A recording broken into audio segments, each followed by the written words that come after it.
বেশ কিছু সময় ধরে বাংলাদেশের জাতীয় সঙ্গীত নিয়ে একটা বিতর্ক শুরু হয়েছে। অনেকে দাবি করতেছে যে রবীন্দ্রনাথ ঠাকুরের রচিত আমার সোনার বাংলা এই গান স্বাধীন বাংলাদেশ বা পূর্ব বাংলার মানুষের জাতীয় সঙ্গীত হিসেবে সম্পূর্ণ বেমানান। এই দাবি শুনে বাঙ্গু প্রগতিশীলদের পিলা চমকায় গেছে। তারা সব স্বর তুলছে। এক বাঙ্গু প্রগতিশীল সঞ্জিদা খাতুন তার পরলোক গমনের পর তার শেষকৃত্যে রবীন্দ্রসঙ্গীত দিয়ে সম্পন্ন করেছে। দেখেছেন কি আর কমু। এমনকি বাঙ্গু প্রগতিশীল হিসেবে নিজেকে জাহির করা কচু খেতি এককালে মোডা আজিজ আর সন্ত্রাসী হারিসের ব্যবসায়িক পার্টনার দুই সিঙ্গালা ছাগল ডাবল ড্রপ আউট ওই পর্যন্ত ঘোষণা দিছে রবীন্দ্রসঙ্গীত আমার সোনার বাংলা বাংলাদেশের লক্ষ কোটি মানুষের হৃদয়ের গান এবং এটা নাকি আমাগো ন্যাশনাল ভ্যালুজ বহন করে। হ্যাঁ, হালাই ন্যাশনাল ভ্যালুজ বুঝে। হ্যাঁ, উইমেন লাইফ খুব বুঝা ফেলিছে ন্যাশনাল ভ্যালুজ। শালা double drop out national values বাপ রে বাপ।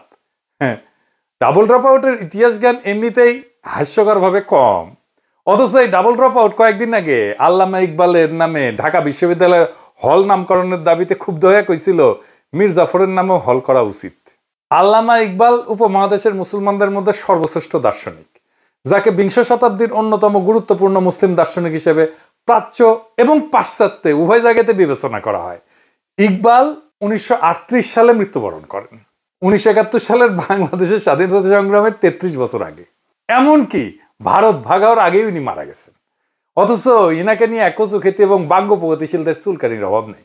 অথচ ঢাকা বিশ্ববিদ্যালয়ে ইকবালের নামে আগেও ছিল হল, যেটাকে ইসলামোফোবিক আওয়ামী বামেরা 71 সালের পর নাম পাল্টায় অন্য সব হলের সাথে ইকবাল হলের নাম পাল্টায় সার্জেন্ট জহুরুল হক হল করে। যে জহুরুল হক হল 60-এর দশকে আগরতলাতে পাকিস্তানের বিরুদ্ধে বিদ্রোহ এবং বিভিন্ন সেনানিবাসে বিডিআর বিদ্রোহের মতো গণহত্যা করার ষড়যন্ত্রে জড়িত ছিল, ইন্ডিয়ার সাথে আর কি, ইন্ডিয়ার পরিকল্পনায়। আর একটা হইল জিন্না হলের নাম পাল্টায় রাখা হয় সূর্য সেনের নামে। ইতিহাসে মীর জাফর কারা সেটা খুব স্পষ্ট। কচুক্ষেত এবং বাঙ্গু প্রগতিশীলদের ইতিহাস নিয়ে জ্ঞান বুদ্ধি অত্যন্ত সীমিত। পলাশির যুদ্ধের পর মীর জাফর এবং তার ছেলে নাজমুদ্দৌলা সাইফুদ্দৌলা এবং মুবারকউদ্দৌলা 50 বছর মুর্শিদাবাদে ইংরেজদের প্রোটেকশন থেকে শান শওকতের সাথে নবাবী জীবনযাপন করত, যেমনটা করতো মুজিব, হাসিনা। ধানমন্ডি এবং গণভবনে থেকে ভারতের প্রোটেকশনের ছত্রছায়ায়। তখন নবাবের বিরুদ্ধে কেউ কিছু বললেই গর্দান যাইতো। পলাশির যুদ্ধের লেগেসি যুদ্ধের সাথে সাথেই নির্ধারিত হয় নাই, ইতিহাসে সেটা অনেক পরে নির্ধারণ করছে। আওয়ামী বাং প্রগতিশীলরা হচ্ছে ইতিহাসের আসল মীর জাফর, রায় দুর্লভ, ইয়ার লতিফ, জগৎ শেঠ। মীর জাফর পলাশির যুদ্ধের পর নিজের গদিতে বসার জন্য লর্ড ক্লাইভের সাথে দেখা করতে যায়। নিজের সাঙ্গপাঙ্গদের নিয়ে সোহরাওয়ার্দীর বডিগার্ডও একই কাম করেছিল। সোহরাওয়ার্দীর বডিগার্ড আবার নিজের অফিসে ইন্দিরা গান্ধীর ছবি ডেস্কে রাখত। মীর জাফরও মনে হয় ক্লাইভের ছবি এভাবে নিজের দরবারে রাখতো না। এইভাবে ঢাকা বিশ্ববিদ্যালয় এবং সারা দেশে এই সমস্ত হিন্দুত্ববাদী এবং ভারতীয় চরদের নামে হলের নামকরণ করা হইল। এই সমস্ত স্থাপনার নাম পাল্টাইতে হবে। ছাত্র জনতা এবং ক্ষুদ্র ভ্রাতা ভগিনীরা নিজেরাই এটা করবে। এইবার আসি জাতীয় সঙ্গীতে আমার সোনার বাংলা গান নিয়ে। আমার সোনার বাংলা গানের ইতিহাস কি, এই গানের মানে কি, কবে, কোথায়, কোন প্রসঙ্গে এই গান কম্পোজ করা হয়েছিল, এটা জানতে হইলে আমাদের বঙ্গভঙ্গের ইতিহাস জানতে হবে। বঙ্গভঙ্গ কি? 1899 সালে লর্ড কার্জন ব্রিটিশ ভারতে ভাইসরয় হিসেবে আসেন। তখন ব্রিটিশ ভারতের প্রদেশগুলো ছিল Bengal presidency, Madras presidency, Bombay presidency, Yukta Pradesh, Madhya Pradesh, Punjab. Bengal প্রেসিডেন্সির এবং সমগ্র ব্রিটিশ ইন্ডিয়ার রাজধানী ছিল সাহেবদের তৈরি করা শহর কলকাতায়, কল্লোলিনী তিলোত্তমা কলকাতা। বেঙ্গল প্রেসিডেন্সি আকারে অনেক বড় থাকায় সেটা একজন লাট সাহেবের পক্ষে শাসন করা দুরূহ ব্যাপার ছিল। 1900 সালের বেঙ্গল প্রেসিডেন্সি আকারে এত বড় ছিল, এর মধ্যে বর্তমান বাংলাদেশ, আসাম, পশ্চিমবঙ্গ, বিহার, উড়িষ্যা, ছত্তিশগড়, ঝাড়খণ্ড অন্তর্ভুক্ত ছিল। তার উপরে ছিল সেই যুগে দুর্গম যাতায়াত ব্যবস্থা। এর ফলে 1903 সালে ব্রিটিশ ভারত সরকারের সেক্রেটারি রিজলি সাহেব ভাইসরয় লর্ড কার্জনকে একটা চিঠি দেন। এতে প্রস্তাব করা হয় বেঙ্গল প্রেসিডেন্সিকে 2 ভাগে ভাগ করা, পূর্ব দিকের অংশকে পূর্ববঙ্গ এবং আসাম নামে নতুন একটা প্রদেশ তৈরি করতেন। নতুন প্রদেশের রাজধানী হবে ঢাকা শহর। লর্ড কার্জন এই প্রস্তাবে সম্মতি প্রদান করে। এর ফলে 16 অক্টোবর 1905 সালে লর্ড কার্জন নতুন প্রদেশ পূর্ববঙ্গ এবং আসামের গোড়াপত্তন করে ঢাকাকে রাজধানী করেন। এইভাবে মুঘল যুগে শায়েস্তা খান এবং শাহজাদা আজিমুসানের পর 200 বছর অতিবাহিত হয়ে ঢাকা আবার রাজধানী হিসেবে আত্মপ্রকাশ করে। মুঘল সর্দার মুর্শিদ কুলি খান শাহজাদা আজিমুসানের পর 1700 দশকের প্রথম দিকে রাজধানী ঢাকা থেকে মুর্শিদাবাদে স্থানান্তর করেন। এরপর শুরু হয় বাংলায় হিন্দুত্ববাদীদের আন্দোলন, যেটা সন্ত্রাসবাদের রূপ নেয়। কলকাতার হিন্দু বাবুরা একদম বিক্ষোভে ফেটে পড়ে। এটা নিয়ে কলকাতার ভদ্রলোক বাবুরা অসংখ্য মিছিল বক্তৃতা সমাবেশ করে গরম করে দেয় দুনিয়া। বাবুদের দুইটা সন্ত্রাসবাদী সংগঠন ছিল, একটা কলকাতা কেন্দ্রিক যুগান্তর গ্রুপ আর একটা ঢাকা কেন্দ্রিক অনুশীলন সমিতি। যুগান্তর গ্রুপের সন্ত্রাসী ক্ষুদিরাম বসু একজন সাহেব ম্যাজিস্ট্রেটকে হত্যা করার জন্য সাহেবের গাড়ি লক্ষ্য করে বোমা হামলা করে। এই সমস্ত হিন্দুত্ববাদী সন্ত্রাসীরা 21শে আগস্ট গ্রেনেড হামলার আদি জনক। ক্ষুদিরামের নিক্ষেপ করা গ্রেনেড সাহেবের গাড়ির পরিবর্তে দুইজন মেম সাহেবের গাড়িতে গিয়া পড়ে এবং একজন ইংরেজ ব্যারিস্টারের স্ত্রী এবং কন্যাকে হত্যা করে। ইংরেজ সরকার ক্ষুদিরামকে ধরে বিচার করে ফাঁসিতে লটকায় দেয়। এইরকম নারীঘাতক হিন্দুত্ববাদী সন্ত্রাসীকে আবার বাঙ্গু সমাজে সেলিব্রেট করা হয়, তাকে নিয়ে কবিতা লেখা হয়। এমনকি আমাদের আল মাহমুদও লিখেছিল, চিনতে নাকি সোনার ছেলে ক্ষুদিরামকে চিনতে, রুদ্ধশ্বাসে প্রাণ দিল যে মুক্ত বাতাস কিনতে। কি আর কমু।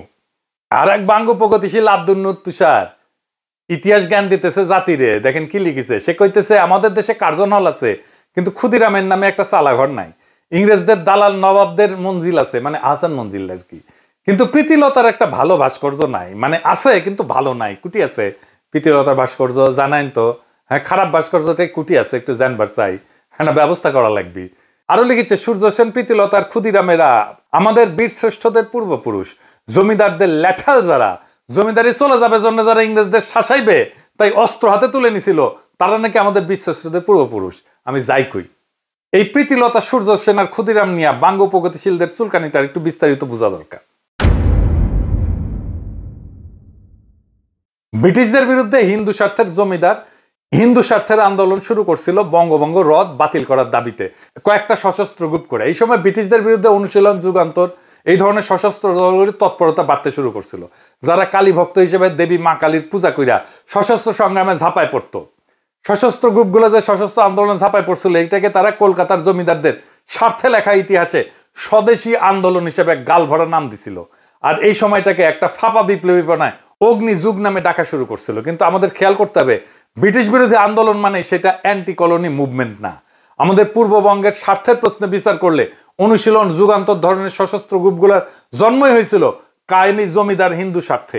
মুসলমান প্রজা বাঙালির উপরে যারা ছিল খড়গহস্ত, অবশ্যই প্রজাদের স্বার্থের পক্ষে তারা ছিল না।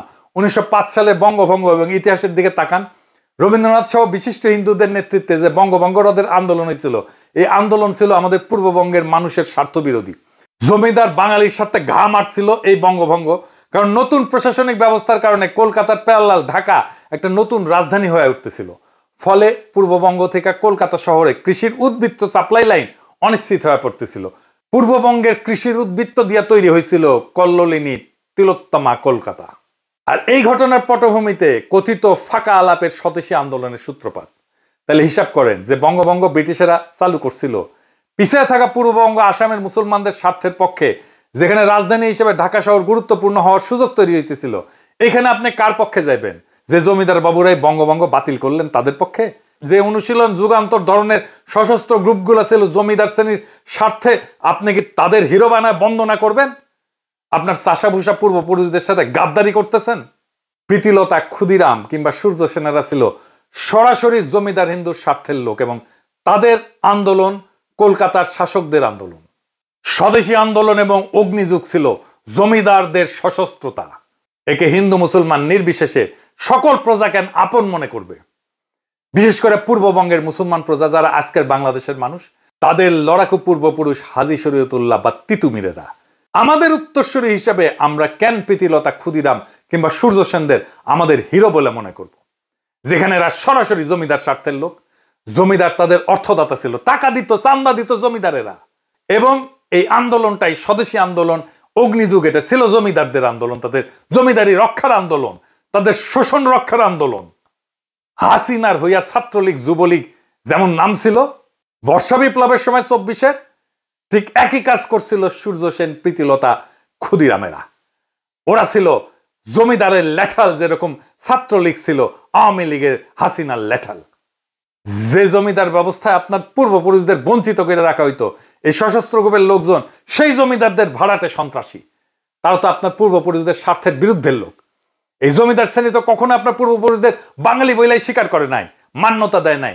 সেই জমিদার শ্রেণীর ঔরসে আজকাল বাংলা ভাষা শিল্প সংস্কৃতি গড়ে উঠছে, সেটা খুব ভালো কথা। কিন্তু জমিদার হিন্দু তো আপনারা এক্সক্লুড কইরা, হিসাবের বাইরে রেখা এই বাংলা ভাষা শিল্প সংস্কৃতির পতন ঘটাইছিল। যে প্রীতিলতার সূর্য সেনের আপনি হিরো বানাইতে চান, তাদের অনুশীলন যুগান্তর ধরনের সশস্ত্র গ্রুপগুলো তো কখনো আপনাকে গোনাতেই ধরে নাই। আপনি তো মুসলমান হলে ঢুকতেও পারতেন না অনুশীলন যুগান্তরে। শুধু তাই না, এরা তো আপনারই স্বার্থ বিরোধী। সাধারণভাবে ঢাকাকে রাজধানী করার বিরোধী একটা আন্দোলন ছিল। চান্স পাইলে এরা প্রীতিলতা, ক্ষুদিরাম কিংবা সূর্য সেনদের নিয়ে আপনার তথাকথিত প্রগতির কাঁচা আবেগ টক বগায় ফুটতে থাকে। সূর্য সেন, ক্ষুদিরাম, প্রীতিলতার নামে কোনো স্মারক বাংলাদেশে থাকবে না। এই বঙ্গভঙ্গ বিরোধী আন্দোলন নিয়ে রমাপ্রসাদ ভাস্কর একটা প্রবন্ধ লিখছিলেন। প্রবন্ধটার নাম বঙ্গভঙ্গ এবং রামেন্দ্র সুন্দর ত্রিবেদী। এই প্রবন্ধে সেই আন্দোলনে রবীন্দ্রনাথ ঠাকুর ওরফে রঠার ভূমিকার বিস্তারিত বর্ণনা আছে। পূর্ব বাংলার চাষা মুসলমানদের জন্য যে এক আলাদা রাজ্য হচ্ছে, এটা কলকাতার বাবুরা মেনে নিতে পারে না। এই জন্যই তাদের এত হাউকাউ আন্দোলন, সন্ত্রাসী কর্মকাণ্ড। ওই আন্দোলনের সময় 25শে আগস্ট 1905 সালে কলকাতার টাউন হলে একটা সভা অনুষ্ঠিত হয়। সেটা ছিল বঙ্গভঙ্গের বিরুদ্ধে একটা প্রবন্ধ পাঠের আসর। বাবুরা নাম দিছিল অবস্থা এবং ব্যবস্থা। ওই আসরে রবীন্দ্রনাথ তার সদ্য রচিত আমার সোনার বাংলা গানটা প্রথম পরিবেশন করে। বাবুরা রঠাকে বঙ্গভঙ্গ আন্দোলনের চারণ কবি হিসেবে নিযুক্ত করে। রঠা উত্তেজিত মাসখানেকের মধ্যে 20 থেকে 25টা উত্তেজনাকর গান রচনা করে ফেলে। এরপর 27শে সেপ্টেম্বর রঠার সভাপতিত্বে 18/4 অক্রুর দত্ত লেনে একটা সভা অনুষ্ঠিত হয়। সেখানে রঠা সর্বপ্রথম রাখি বন্ধন প্রথা চালু করার প্রস্তাব দেন এবং এই উপলক্ষে রাখি সঙ্গীত বাংলার মাটি বাংলার জল এই গানটা রচনা করেন। বাংলার মাটি বাংলার জল, বাংলার বায়ু বাংলার ফল, পূর্ণ হোক পূর্ণ হোক পূর্ণ হোক হে ভগবান। 50,000 কণ্ঠে উচ্চারিত বন্দে মাতরম ধ্বনির মধ্যে সুরেন্দ্রনাথ বন্দ্যোপাধ্যায় সভাপতির অভিভাষণ পাঠ করেন। বাংলায় সেটা রবীন্দ্রনাথ পাঠ করেন। রবীন্দ্রনাথ তাদের মধ্যে ছিলেন এবং তার নতুন গান ওদের বাঁধন যতই শক্ত হবে ততই বাঁধন টুটবে গাইতে থাকেন। এরপর রবীন্দ্রনাথ তার আর একটা গান ধরেন, তা হইল বিধির বাঁধন কাটবে তুমি এমন শক্তিমান। এরপর 1905 সালের আশ্বিন মাসে, মানে সেপ্টেম্বর অক্টোবর সংখ্যায়, রবীন্দ্রনাথ কার্তিক সম্পাদিত বঙ্গদর্শন পত্রিকায় রঠা প্রথম আমার সোনার বাংলা গানটা পাবলিশ করেন, প্রকাশ করেন। এই বঙ্গদর্শন পত্রিকার একটা বিশাল ইতিহাস আছে। কি সেই ইতিহাস? এই পত্রিকা 1872 সালে প্রথম সম্পাদনা করে বের করে বাংলা সাহিত্যের সবচেয়ে কুখ্যাত ইসলামোফোব আর হিন্দুত্ববাদীদের গডফাদার বঙ্কিমচন্দ্র চট্টোপাধ্যায়। বঙ্কিম তার উপন্যাসগুলো এই পত্রিকায় সিরিয়াল আকারে পাবলিশ করত। এইখানে 1882 সালে ধারাবাহিকভাবে প্রকাশিত হয় বঙ্কিমের উপন্যাস আনন্দমঠ। এই আনন্দমঠে বঙ্কিম হিন্দুত্ববাদীদের জাতীয় সঙ্গীত বন্দে মাতরম প্রথম কম্পোজ করে প্রকাশ করেন। পুরা উপন্যাসের বিষয়বস্তু হচ্ছে মুসলিমদের খেদানো। পুরা পত্রিকাটা ছিল ইসলামোফোবিয়ার একটা পাত্র। এইখানে 1884 সালে বঙ্কিম আরেকটা প্রবন্ধ প্রকাশ করে বাংলার কলঙ্ক নামে। মুসলমানদের গালিগালাজ করাইছিল সেই প্রবন্ধের মূল থিম। এরকম বহু লেখা প্রকাশিত হয় এই পত্রিকাতে। পুরা কলকাতার ভদ্রলোক সমাজে এই পত্রিকা গোগ্রাসে গিলত। তাদের ওয়ার্ল্ড ভিউ প্রচার করছে এইটা। রঠা ছোটবেলাতে গোগ্রাসে সমস্ত গল্প গিলত। রঠার নিজের মুখেই শোনেন তার আত্মজীবনীতে কি লিখেছে। অবশেষে বঙ্কিমের বঙ্গদর্শন আসিয়া বাঙালির হৃদয় একেবারে লুট করিয়া লইল। একে তো তাহার জন্য মাসান্তের প্রতীক্ষা করিয়া থাকিতাম, তাহার পরে বড় দলে পড়ার শেষের অপেক্ষা করা আরো বেশি দুঃসহ হইত।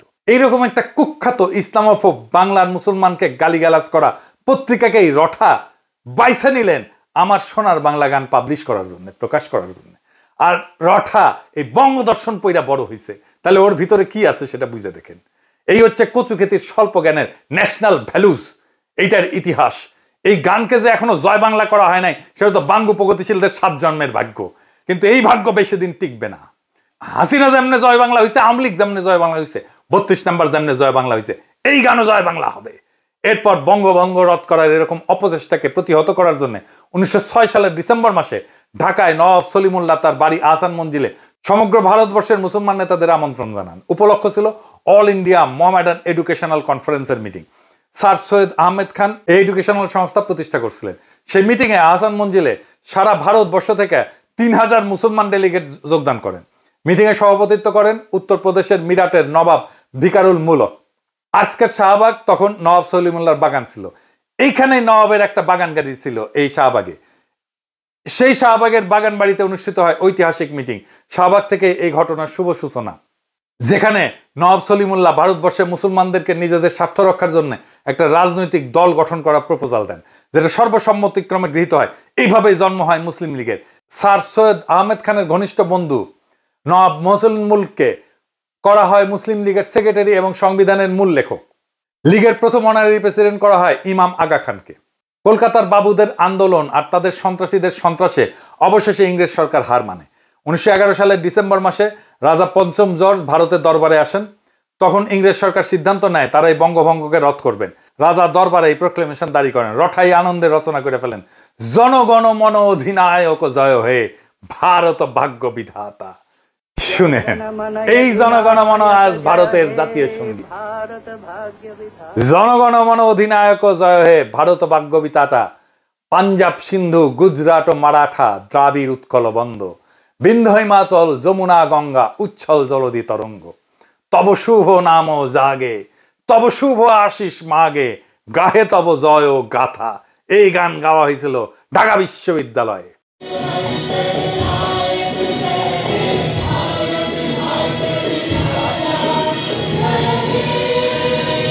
রটা নিয়ে একটা মজার গল্প শোনায়। রটা কিন্তু মেয়েলি ভয়েসে কথা কইতেন। এটা নিয়ে প্রখ্যাত সাহিত্যিক সাংবাদিক আবুল কালাম শামসুদ্দিনের একটা ঘটনা আছে উনার আত্মজীবনীতে, অতীত দিনের স্মৃতি বইতে। আবুল কালাম শামসুদ্দিন তার বন্ধু কাজী নজরুল ইসলামের সাথে সত্যেন্দ্রনাথ দত্তের মৃত্যুতে আয়োজিত একটা স্মরণ সভায় গেছিলেন। সেখানকার অভিজ্ঞতা শুনেন। যথাসময়ে সভামঞ্চে আপন আসন থেকে রবীন্দ্রনাথ উঠে দাঁড়ালেন। হঠাৎ নারী কণ্ঠ শুনে চমকিত হলাম। কোথা থেকে নারী কণ্ঠের কবিতা আবৃত্তি ভেসে আসছে বুঝতে না পেরে চারিদিকে চাইতে লাগলাম। মনে হলো সভা মঞ্চ থেকে স্বর ভেসে আসছে। নজরুলকে জিজ্ঞাসা করলাম, কবিতা আবৃত্তি করছেন কে? নজরুল হেসে বললেন, রবীন্দ্রনাথের মুখের দিকে চেয়ে দেখুন তো। চেয়ে দেখলাম, তাই তো, মুখ নড়ছে, কিন্তু এ নারী কণ্ঠ কেন? নজরুল বললেন, তার কণ্ঠস্বরই এরূপ। আমি বিস্মিত হলাম। এমন নারী কণ্ঠের স্বর যে কোনো পুরুষের থাকতে পারে এ ধারণা আমার ছিল না। রঠার অখণ্ড সোনার বাংলা ছিল অখণ্ড ভারত মাতার একটা অংশ। এই গান কিভাবে, কোন যুক্তিতে স্বাধীন বাংলাদেশের জাতীয় সঙ্গীত হয়? যারা এই গানকে বাংলাদেশের জাতীয় সঙ্গীত হিসেবে গৃহীত করাইছে তাদের মধ্যে মুখ্য চরিত্র হচ্ছে কুখ্যাত ভারতের দালাল রয় রেজেন্ট চিত্তরঞ্জন সুতারের সহচর সিরাজুল আলম খান, যাদের উদ্দেশ্যই ছিল পূর্ব বাংলাকে ভারতের সাথে যোগ করানো। ঠিক এই উদ্দেশ্যেই তারা এই গানকে বাংলাদেশের জাতীয় সঙ্গীত বানাইছে। সিরাজুল আলমের সহচর জাসদের মহিউদ্দিন তার বইতে কি লিখেছে দেখেন। সিরাজুল আলম খান তখন কলকাতার ভবানীপুরে রাজেন্দ্র প্রাসাদ রোডের চিত্তরঞ্জন সুতারের বাড়িতে ঘুমায়। হ্যাঁ, ওর বাড়িতেই থাকতো। চিত্তরঞ্জন সুতারের কার্যকলাপ আমি আগের এপিসোডে আলোচনা করছি। সুতার বাংলাদেশেও রয়ের ফান্ডিং নিয়ে সশস্ত্র বঙ্গভূমি আন্দোলন করছিল। এই সুতার 71 সালে ইন্দিরা গান্ধীকে বারবার বলছিল ভারত মাতা যেন বাংলাদেশকে সম্পূর্ণভাবে নিজের সাথে যুক্ত করিয়া পশ্চিম বাংলার সাথে যোগ করিয়া রবীন্দ্রনাথের অখণ্ড সোনার বাংলা প্রতিষ্ঠা করে। জাতীয় সঙ্গীতের সিদ্ধান্ত সিরাজুল আলম খান কিভাবে নেয় সেটা এখন শুনেন। 2 মার্চ বিকালে সিরাজুল আলম খান ইকবাল হলের ক্যান্টিনে ছাত্রলীগের একদল নেতা কর্মীকে নিয়ে বসলেন। কিছু কিছু বিষয়ে দ্রুত সিদ্ধান্ত নেওয়ার দরকার ছিল। তিনি কিছু একটা বলছেন আর কেউ একজন নোট নিচ্ছেন। তিনি বললেন, জাতীয় পতাকা কেমন হবে? কয়েকজন বলল, আজ বটতলায় যেটা তোলা হয়েছে সেটাই হোক। জাতীয় সঙ্গীতের প্রসঙ্গ উঠতেই দ্বিজেন্দ্রলাল রায়ের ধনধান্যে পুষ্পভরা গানটির প্রস্তাব এলো। কিন্তু এর দুটো সমস্যা ছিল। প্রথমত, গানটার কোথাও বাংলা বা বাংলাদেশ শব্দটি নেই। দ্বিতীয়ত, গানটার কোনো রেকর্ড পাওয়া যায় না। শেষমেশ প্রস্তাব করা হলো রবীন্দ্রনাথের আমার সোনার বাংলা, আমি তোমায় ভালোবাসি গানটিকে জাতীয় সঙ্গীত করা হোক। সিরাজুল আলম খান মাথা নাড়লেন। একজন সঙ্গে সঙ্গে নোট নিল। এরপর এলো জাতির পিতা প্রসঙ্গ। রঠা কখনোই বাঙালি জাতীয়তাবাদী ছিল না। কলকাতার কোনো হিন্দুই বাঙালি জাতীয়তাবাদী হয় না। পশ্চিম বাংলার সকল হিন্দু বুদ্ধিজীবী এলিট সবাই সর্বভারতীয় প্যান ইন্ডিয়ান অখণ্ড হিন্দু ভারতে বিশ্বাস করত এবং করে এবং করবে। এরা সর্বদা আগাগোড়া অখণ্ড ভারত মাতার পূজারী। আগামী এপিসোডে আমি এটা নিয়ে বিস্তারিত আলোচনা করব। কাজেই মুসলমানদের স্বার্থবিরোধী সন্ত্রাসী বঙ্গভঙ্গ রদ আন্দোলনের চারণ কবি রবীন্দ্রনাথের রচনা করা আমার সোনার বাংলা গান কিভাবে বাংলাদেশের জাতীয় সঙ্গীত হয়, এই প্রশ্নটা আমাদের তুলতেই হবে। এই গান তো কারোই গাওয়া উচিত না। অতি দ্রুত গণভোট আয়োজন করে এই জাতীয় সঙ্গীতের ব্যাপারে সিদ্ধান্ত নিতে হবে। সিরাজুল আলম খানের চাপায় দেওয়া গানকে কখনোই আমাদের জাতীয় সঙ্গীত হিসেবে মেনে নেওয়া যাবে না, হবে না। রঠা বাঙ্গ প্রগতিশীলদের কাছে সবসময় একটা পলিটিক্যাল প্রজেক্ট ছিল। বাঙালি জাতীয়তাবাদের নামে পূর্ব বাংলার মুসলমানদেরকে যে কিরকম ভণ্ডামি গিলাইছে আওয়ামী বামেরা, সেটা আগামীতে ফাঁস করা হবে। সামনের এপিসোডে সেটা নিয়ে আলাপও করা হবে।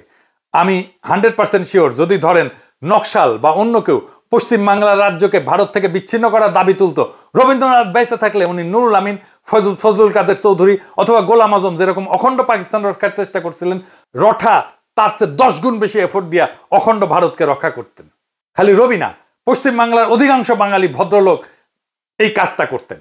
নকশালদেরকে তো ইন্ডিয়া অত্যন্ত কঠোরভাবে সামরিক শক্তি দিয়ে দমন করছে।